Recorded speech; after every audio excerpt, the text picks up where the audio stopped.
Telugu methodology, భాషా నైపుణ్యాలు, previous DSC papers bits content. క్షుణ్ణ పఠనం. పఠనాంశం నుండి గ్రహించదలచినటువంటి విషయాలన్నింటినీ గ్రహించడం క్షుణ్ణ పఠనం అంటారు. క్షుణ్ణ పఠనం కోసం ఉపాధ్యాయుడు ఉపయోగించుకునేది వాచకము. క్షుణ్ణ పఠనములకు ప్రధాన సాధనము వాచకము. ప్రతి శబ్దం మీద, అర్థం మీద దృష్టి ఉంచి అమూలాగ్రముగా గ్రహించటమే క్షుణ్ణపఠనం. గద్య పద్యాలను ప్రతిపదార్థ తాత్పర్యములతో పరిపూర్ణంగా తెలుసుకుంటూ చదవడమే క్షుణ్ణపఠనం. గద్య బోధనలో పాఠ్యాంశంలోని ప్రతి పదం సొంత వాక్య ప్రయోగం చేయగల సామర్థ్యం దేనివల్ల కలుగును అంటే క్షుణ్ణపఠనం వల్ల మాత్రమే కలుగుతుంది.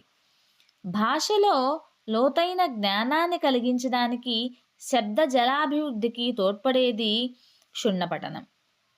గాసట బీసటగా వివిధ విషయాలు చదవటం కంటే విషయం ఒక్కటైనా క్షుణ్ణంగా నేర్పించడం మేలు అని అన్నది నాచ్. కొన్ని గ్రంథాలు రుచి చూడాలి, కొన్నింటిని దిగమింగాలి, కొన్నింటిని నమిలి మింగాలి అని పేర్కొన్నది బేకన్. శబ్దం, వస్తువు, భావం అనే మూడింటికి సంబంధించిన భావం దేని ద్వారా కలుగును అంటే క్షుణ్ణపఠనం ద్వారా కలుగును.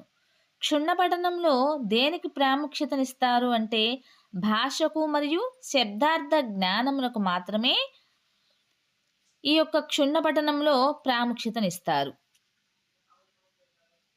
నెక్స్ట్, క్షుణ్ణపఠనం యొక్క ప్రయోజనాలు. శబ్దజాలం అభివృద్ధి చెంది విద్యార్థుల స్వాధీనంలో ఉంటుంది. అలానే పాఠ్య విషయాలు సంపూర్ణంగా తెలియటచే భావగ్రహణ శక్తి అనేది బాగా అభివృద్ధి చెందుతూ ఉంటుంది. భాషా స్వరూపం తెలుస్తుంది. భాషలో లోతైన జ్ఞానం ఏర్పడుతుంది. మాతృభాషా ప్రయోజనాలన్నీ సాధించవచ్చు. కవి భావాన్ని, కవితాత్మతను సంపూర్ణంగా గ్రహిస్తారు. విస్తార పఠనం. శబ్దార్థాలను స్థూలంగా గ్రహిస్తూ పఠించే విధానమే విస్తార పఠనం. విస్తార పఠనంలో దేనికి ప్రాముఖ్యత అంటే విషయానికి ప్రాముఖ్యత ఎక్కువ. విస్తార పఠనం దేనితో నిమిత్తం ఉండదు అంటే విద్యార్థి యొక్క శబ్ద ప్రయోగ సామర్థ్యంతో దీనికి నిమిత్తం ఉండదు. విస్తార పఠనము ఏ పఠనము ద్వారా కొనసాగించాలి అంటే మౌన పఠనం ద్వారా కొనసాగించాలి. తక్కువ కాలంలో ఎక్కువ పఠనం సాగించడమే విస్తార పఠనం. విద్యార్థి పుస్తకాలను విస్తారంగా చదవగలగడమే విస్తార పఠనం. విస్తార పఠనానికి దోహదపడేవి వాచకేతర పుస్తకాలు. విస్తార పఠనంలో దేనికి ప్రాముఖ్యత అంటే భాష కంటే విషయం, భావం విస్తార పఠనానికి దోహదపడేది. గ్రంథాలయాలు, పత్రికా నిర్వహణ, సారస్వత సంఘాలు, పుస్తక ఎగ్జిబిషన్ మొదలైనటువంటివి. నెక్స్ట్, భాషపై స్వామికత్వం, ఆధిపత్యం కలగడానికి విద్యార్థులకు అవసరమైనది విస్తార పఠనం. అధిక పదజాలాన్ని నేర్చుకోవడానికి ఏ పఠనం అవసరం? విస్తార పఠనం. విద్యార్థులు స్వయం కృషితో జ్ఞానార్జన చేయగలిగే పఠనం విస్తార పఠనం.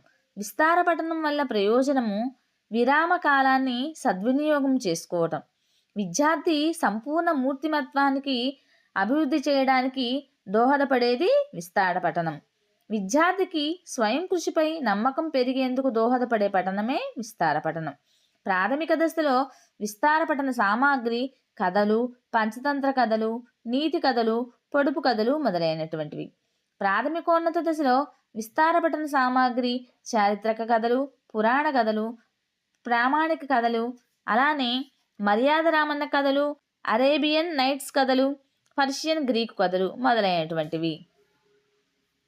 ఉన్నత దశలో విస్తార పఠన సామాగ్రి వైజ్ఞానిక కథలు, యాత్రా స్థలాలు, మహాత్ముల జీవిత కథలు, చారిత్రక సంఘటనలు, వీరుల కథలు, వీరకృత్యాలు, చమత్కార హాస్య ప్రధానమైన కథలు, ఏకాంకికలు, నాటికలు, విమర్శనా వ్యాసాలు, సాహిత్య నవలా గ్రంథాలు, సంక్షిప్తాలు, ఆత్మకథలు మొదలైనటువంటివన్నీ కూడాను ఉన్నత దశలో విస్తార పఠన సామాగ్రిగా తెలుసుకోబడుతున్నాయి.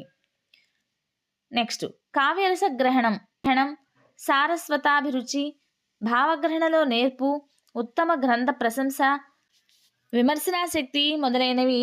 సాహితీ నిపుణతలు ఏ పఠనం వల్ల అలవడతాయి అంటే విస్తార పఠనం వల్ల.